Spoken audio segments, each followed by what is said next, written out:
কষ্ট সহ্য কৰাৰ ক্ষমতা যাৰ ওচৰত আছে সেইজন ব্যক্তি জীৱনৰ সকলো পৰিস্থিতিত নিজকে ভুল সিদ্ধান্ত লোৱাৰ পৰা বিৰত ৰাখিব পাৰে। আৰু যিজন ব্যক্তি এই কষ্টৰ সময়ত সঠিক সিদ্ধান্ত ল'ব নোৱাৰে তাৰ জীৱনটো লাহে লাহে শেষ হৈ যায়।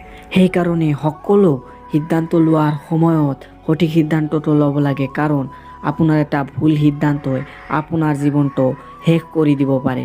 আৰু সিদ্ধান্ত লোৱাৰ সময়ত নিজৰ আৱেগৰ নহয়, নিজৰ ব্ৰেইনৰ কথা শুনিব লাগে, কাৰণ আৱেগৰ বশত লোৱা সিদ্ধান্তবোৰ সদায় ভুল হৈ থাকে। আৰু কিছুমান ভুল এনেকুৱা ভুল হয় যিবিলাক ভুলক সংশোধন কৰিব নোৱাৰি, আৰু সেই ভুলৰ কাৰণে গোটেই জীৱন কান্দিব লাগে। সেইকাৰণে সকলো সিদ্ধান্ত লোৱাৰ সময়ত নিজৰ আৱেগক প্ৰাধান্য দিব নালাগে।